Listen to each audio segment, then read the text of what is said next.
Kebijaksanaan Joko Umbaran Sang Banteng Mataram. Sang Banteng Mataram sendiri adalah julukan yang diberikan kepada Joko Umbaran, lantaran ia sangat berperan besar kepada Mataram, dan juga sebagai senopati yang ganas. Sejarah Joko Umbaran, yang kemudian diberi nama Pangeran Purboyo, ia adalah keturunan Ki Ageng Pamanahan sekaligus Ki Ageng Giring.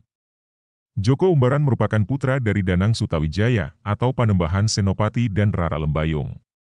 Ketika Rara Lembayung mengandung, Panembahan Senopati tidak menghendaki Rara Lembayung untuk memberitahu anaknya nanti tentang siapa ayahnya. Sebagai istri yang patuh pada suami, Rara Lembayung menyanggupi sabda Panembahan Senopati. Joko Umbaran tumbuh tanpa kasih sayang seorang ayah. Jelas rasa ingin tahu seorang anak tentang ayahnya begitu besar dan tidak mungkin dihindari. Suatu ketika Joko Umbaran bertanya pada ibunya, siapakah ayahnya? Sejujurnya Rara Lembayung tidak ingin mengingkari janjinya, tapi hati seorang ibu tidak kuat untuk menghadapi pertanyaan putranya. Itulah sebab Rara Lembayung memberikan petunjuk kepada putranya melalui cerita. Dari cerita yang diberikan oleh ibunya, Joko Umbaran kemudian berusaha mencari sang ayah atau Panembahan Senopati. Pertama ia berangkat menuju alun-alun kerajaan dan membuat keonaran di sana. Sebuah siasat yang digunakan untuk menemukan sang ayah. Karena kelakuannya ini ia langsung dibawa ke hadapan Sultan Mataram saat itu, yang tak lain adalah Panembahan Senopati. Mendengar kisah Joko Umbaran, Panembahan Senopati langsung sadar bahwa ia adalah putranya. Panembahan Senopati akhirnya memberikan sebuah keris tanpa warangka kepada Joko Umbaran, kemudian ia memerintahkan putranya untuk mencari warangka dari keris tersebut.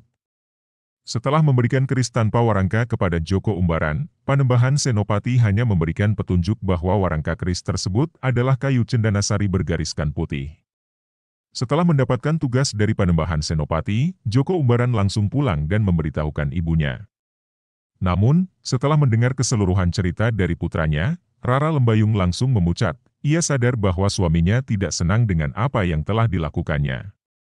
Melihat keris tanpa warangka yang dibawa oleh putranya atau Joko Umbaran, Rara Lembayung secara sengaja menghantamkan dirinya pada keris itu. Keris itu langsung merobek perutnya. Putri Giring atau Rara Lembayung pun meninggal dunia setelah keris merobek perutnya. Dalam kisah diceritakan bahwa awalnya Joko Umbaran tidak mengerti dengan apa yang terjadi. Namun, ia kemudian sadar bahwa warangka cendanasari bergariskan putih yang dimaksudkan Panembahan Senopati adalah ibunya. Setelah menyesali kejadian itu, Joko Umbaran kembali ke Mataram.